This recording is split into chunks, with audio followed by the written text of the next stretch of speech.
This is the world's largest Nerf gun. This is a normal Nerf gun.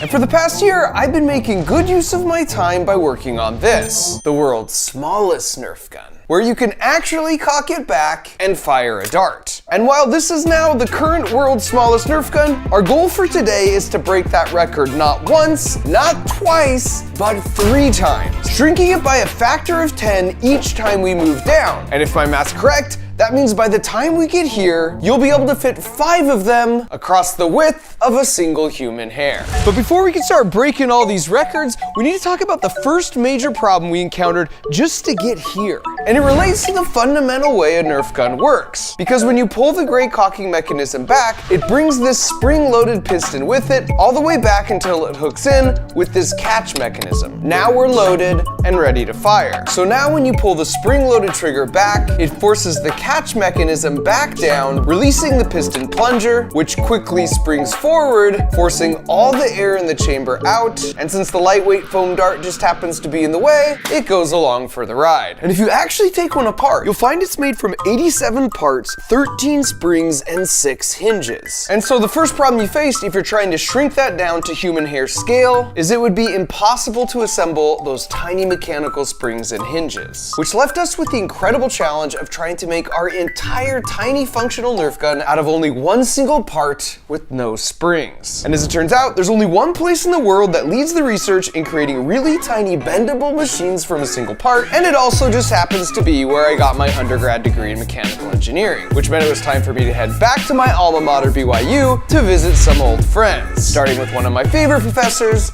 Dr. Howell. Hey. Good to see you, Dr. Howell. I'm trying to remember what grade I got in your class. I looked it up this morning. I'm guessing an A-. Oh, man, that's right. Well, if I disclose that, that's a violation of federal privacy. For what it's worth, he teaches much better than he poker faces. And who would have known that this bright, energetic student sitting in this class was going to become one of the most famous engineers in the world? Not me. I'll tell you that much. Not me. And I say that with confidence, because he was also able to locate my student ID. And the only thing more aggressive than those eyebrows was the decision to rock the double puka shell necklace for picture day. Our first stop was to finally meet in person with a group of BYU students I'd been working pretty closely with on this project for about a year. So today was all about a final meetup to see if this was a mission accomplished situation for us. And Jacob, who led the student team, summarized the second major issue we faced here. The physics of scaling down is huge here. Friction and surface forces are multiplied exponentially. Besides the difficulty of assembly I mentioned before, this was the second reason we needed it to be made out of one part, to eliminate the exponential friction forces between moving parts at tiny scales. Our plan was to come up with a template design that was full size, and if that worked, we would just keep scaling that exact shape down. But what should that look like? For example, how do you even store energy to fire a dart with no mechanical springs? Well, here was the first prototype, and while it's still more than one part, you could see the clever way the springs were replaced with a few new parts that stored energy by being flexible. In engineering, we call that a compliant mechanism, and I happen to know the world's foremost expert in that field. This is the book on compliant mechanisms. Oh, I think so, but I may be biased. And he's as humble as he is biased, because this is hands down the #1 cited book in this field. A regular mechanism is going to have rigid links, and something like hinges are going to make it move something like this. And this is a very common type of mechanism called a 4-bar linkage, and Dr. Howe explained how you can make that out of only one part. We get our motion from something that bends and flexes. And this is a great demo because if you overlay them on top of each other, you can see the resulting motion is totally identical. And that is compliant because it's flexible, and that is a compliant mechanism. And as Dr. Howell went on to explain, the compliant mechanism version offers 6 advantages. Number 1, it's fewer parts. In this case, 8 versus 1. Number 2, lower cost. There's no labor for assembly, and the whole thing can be made in one process, like 3D printing in this case. 3, it's more precise. It always returns back to the exact same spot, and there's no slop between different parts, like the hole in the hinge. 4, lower weight. This is crucial for space applications. 5, no friction between parts.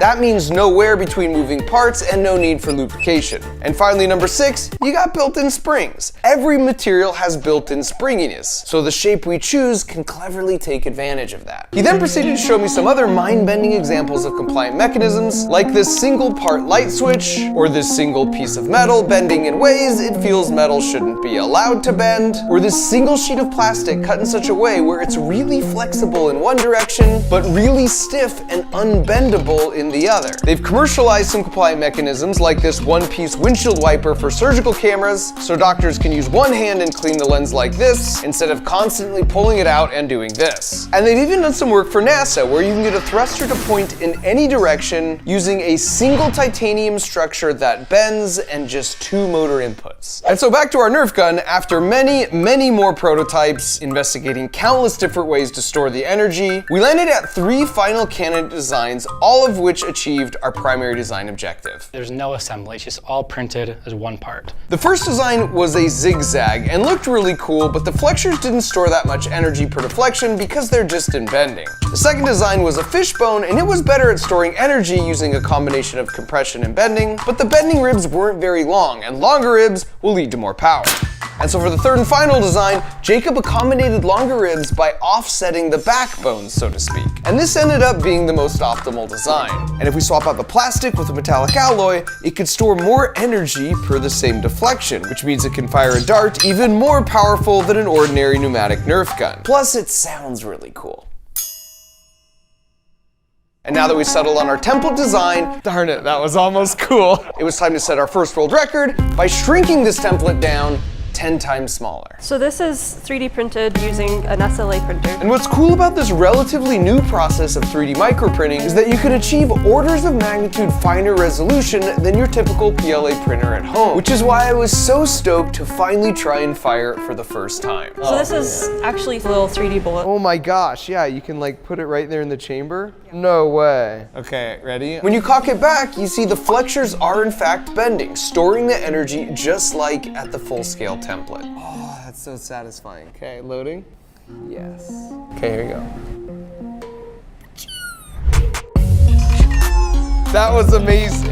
It fires the dart around 3 feet, which is really interesting because that's also a factor of 10 scale down from how far a normal Nerf dart fires. All right, Bethany, it's only appropriate we have a Nerf blaster accuracy contest. There's a penny out here. Closest to the penny wins. Are you ready? Okay. Like 6 inches. 3, 2. Oh man, mine went so far! And while mine did shoot further, Bethany was closer to the penny, so she earned the W. New world record, world's smallest Nerf fight. And by the way, we're making all the CAD files we used available on Thingiverse for free, so you can have your own 3D printed Nerf battle at home. I'll leave a link in the video description. There's even some designs there that are Lego compatible, so you can get real clever and design your very own compliant mechanism. Now it's time to shrink down to 100 times smaller than a normal Nerf gun over in the Micromechanisms lab. But before we did that, I asked to make a quick detour for a very specific reason. This is where I lived freshman year. I got something to show you. It was the smell more than anything that really brought back the nostalgia. It smells like a bunch of 19-year-olds with questionable hygiene. This was my room, 3204. Lucky for me, they were between semesters, so I could have full access to the room to get right down to business. I invented a way to break into other dorm rooms in like 1.4 seconds when we were here. And when I left, I hid it in this air vent. So we're gonna see if it's still there. Well, it's not there, which means there's only one option. We gotta make a new one. So to make one, you just start with the roll of duct, wax dental floss, brush off the unused uranium, you should be good. Still remember after all these years. Locked. Now I want to stress, this is for emergency use only. Like if you want to play Mario Kart in Scott Glacier's dorm and he's not home. I still got it. And so with mischief managed, it was back to work. Wow, that is minuscule. And at this size, we had to use a microscope to see what was going on. Can we fire this thing? Absolutely. And on top of that, there's no possible way I would have the dexterity to load it up with tweezers, so we used a micro manipulator instead, where each turn of these knobs will move the needle probe fractions of a millimeter in any one of 3 directions. All right, now continue going down. Oh my gosh. And it feels a little bit like defusing a bomb because you have to be so incredibly careful since the slightest turn of a knob in the wrong direction. Oh no. Oh no. Can immediately destroy the delicate carbon nanotubes. Which reminds me, I forgot to mention this version of the Nerf gun is actually grown from carbon nanotubes because there just aren't many other ways to make something this small and precise. It's a two-step process Bridget walked me through where you start in a clean room and use photolithography to create a pattern on a silicone wafer very similar to the process of making microchips. Then for step 2, using the wafer as a mask, you get a thin layer of iron in the spots where you want the tubes to grow. Then you put it in a furnace and then blow very specific gases over it at very hot temperatures. The whole process only takes about 8 hours, but when you're done, you're left with incredibly precise, tiny little structures. Don't screw this up, Mark. The smallest firing of a Nerf gun ever. In 3, 2, 1. It's gone! Well done, team! It's kind of like it's there, and then it's not there. There's just something so satisfying about seeing a compliant mechanism design still function just as well, even when it's 100 times smaller than the original. With that out of the way, all that was left was to challenge an ant to a Nerf battle. This is actually like a perfect scale for an ant. And I actually tried to start some beef here by firing a dart his way, but he was seemingly unintimidated. Hey, get back here. Wow! Oh, he took it! Okay, he was definitely unintimidated. He took my gun! Now you guys made one an order of magnitude smaller than this, right? Yeah, 1/10 that size. Whoa. But before we get to that, you should know that the water fight equivalent to the world's largest Nerf gun is the world's largest Super Soaker. And sadly, you can no longer buy normal Super Soakers, but we've designed something that's better for 2 reasons. Number 1, you get to put it together yourself so you actually understand and see how it works. And number 2, there's a secret prank built in because after you spray your brother, you do the right thing and give him a free shot in return. But before you pass it over, you discreetly turn this valve. Then you watch him self-own.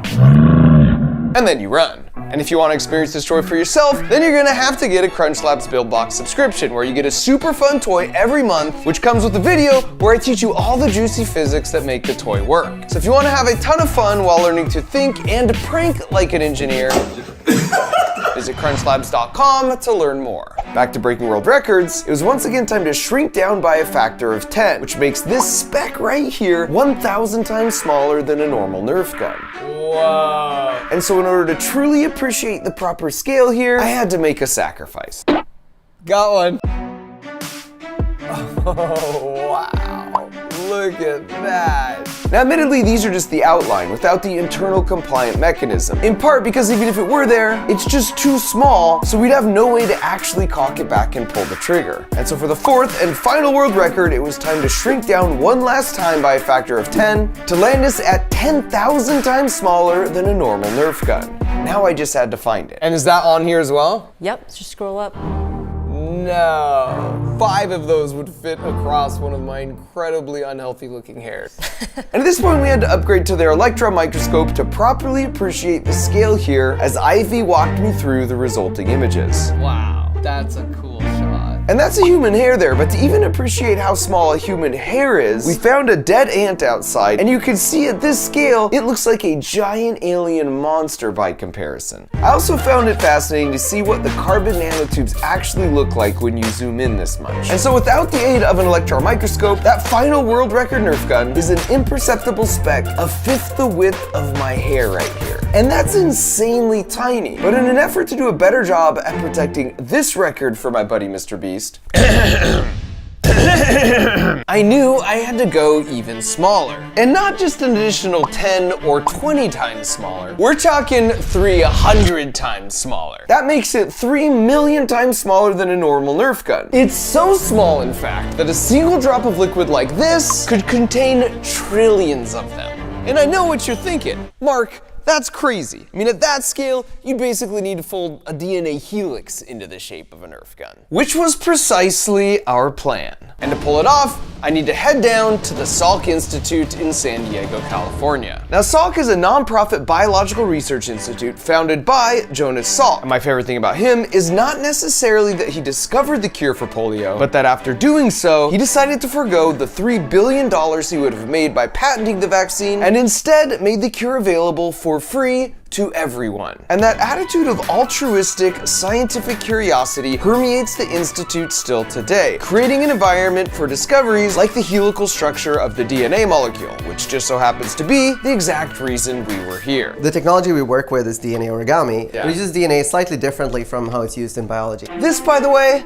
is Pallav. He's a genius who runs his own lab here, and his passion about everything and anything biological is contagious. I mean, don't get me started on bacteriophages. There's this side. Pallav explained that if you want to build a house, you first need a blueprint that has all the specific instructions for how to build the house. And the equivalent of a house blueprint in nature is called DNA. Every single cell in your body has DNA that looks like this, with a complete set of instructions on how to build you. And that's DNA's only job in nature. But some of Pallav's predecessors asked an interesting question. What if you use the DNA itself Yeah. as the building material? So instead of using DNA just as the blueprint to give information to build something else, what if you effectively use that blueprint as a sheet of origami, telling you where to cut and fold so the blueprint itself becomes a tiny little structure? And here's how they actually do that. So if you think of DNA, right, Yeah. it's two strands, Yeah. and they're usually complementary. So if you have an A here, you have a T here. If you have a C here, you have a G here. Right. And then when they come together, they kind of zip up. A binds with T, and C binds with G, and so forth, right? Got it. So if you have two complementary strands, they will zip up and form this familiar double helix Yes. structure. But what if they weren't completely complementary? Okay. What if like this part here was complementary to this part here, but then this part here was not complementary to this? But then you have these two flimsy parts that haven't paired up yet. Right.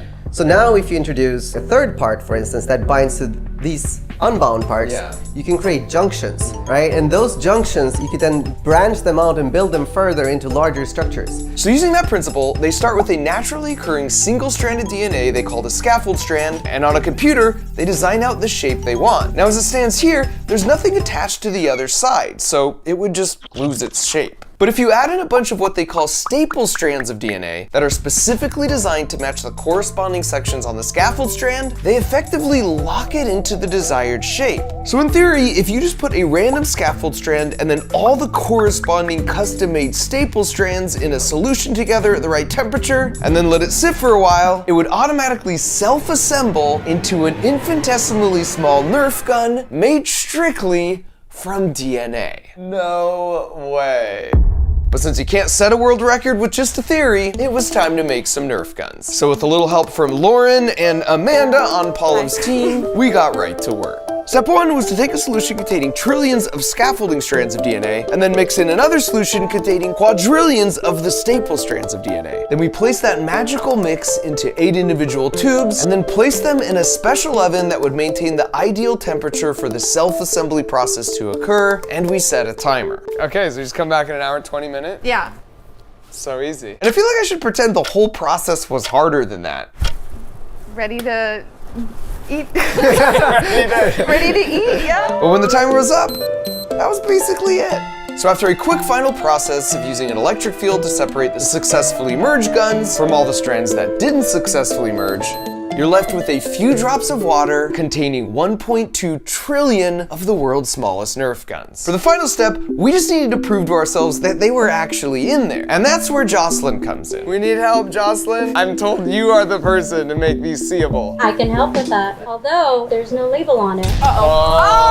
And what's wild here is it's beyond the realm of physics to build a typical microscope powerful enough to see these, because our Nerf guns are 100 nanometers in length, which is 5 times smaller than the actual wavelength of visible light. So Jocelyn's using an atomic force microscope instead, where there's a super tiny probe that just drags back and forth on a surface, and when it encounters anything as small as a single atom, it raises the probe up, and that deflection is measured using a laser. So if you drag that tiny probe back and forth enough, you sort of feel your way to revealing what can't be seen. So after a little while, Jocelyn returned, allowing me to now present to you a small sampling of the world's officially smallest Nerf guns, made entirely just of DNA. Are you kidding me? Pretty freaking good. And what blows my mind is that each of these is made from just a few thousand atoms. To comprehend just how small that is, if you laid them end to end, it would take 2,000 to fit across a single human hair. Your move, Mr. Beast. So as I closed out my visit, Pallav let me know about how this project had sparked some ideas for his team. If we can make specific Nerf blasters, or whatever you want to call them, DNA injection devices, and we can target particular kinds of cells, then we can make much more targeted treatments for a range of diseases. But in all of these therapies, you need to deliver the correct DNA. So how do you get those into the cells? Nerf blaster. Nerf blaster. Okay, so this is really just the beginning. In a couple of years, we're going to come back to the sequel to this video. Does that make me a co-author on this paper? Well, you definitely co-author on the paper. Okay. I don't know on the Nobel Prize. And as I closed out the trip, I couldn't help but feel a little extra glimmer of hope for us humans. Because by giving them an admittedly ridiculous challenge, I got a tiny glimpse of the cutting-edge research happening at both BYU and the Salk Institute. And while a Nerf gun by itself won't do much to help humanity, it was a small reminder that millions upon millions of engineers and scientists in labs all around the world are dreaming up the big ideas, working hard right now to improve the lives of future generations by solving some of the toughest problems of our time. It's a sentiment possibly summed up best by Jonas Salk himself. Hope lies in dreams, in imagination, and in the courage of those who dare to make dreams into reality. What I love most about people like Jonas Salk and Pallav is the creative confidence they exude as they approach the tough problems. It's an attitude that can be learned, and it's why the goal of every Crunch Labs build box is to help you think like an engineer. But the learning doesn't feel like learning, because every month you're having tons of fun with a really cool toy that you put together yourself, where you learn all the physics behind what's going on while building your creative confidence along the way. It worked! And since the holidays are coming up, there's nothing more fun to put on your list, nor is there a better gift to give than an investment in the future of the favorite young person in your life as you watch their confidence and resilience grow. Yes! And possibly the coolest part of all is each month we randomly select one box to slip in a platinum ticket. And if it happens to be yours, and you're coming out right here to Crunch Labs to design with me and my team for a day. So if you want to unlock the superpower of learning how to create and build whatever you can dream up, even if it's really, really small, just head to crunchlabs.com or use the link in the video description to learn more. Thanks for watching.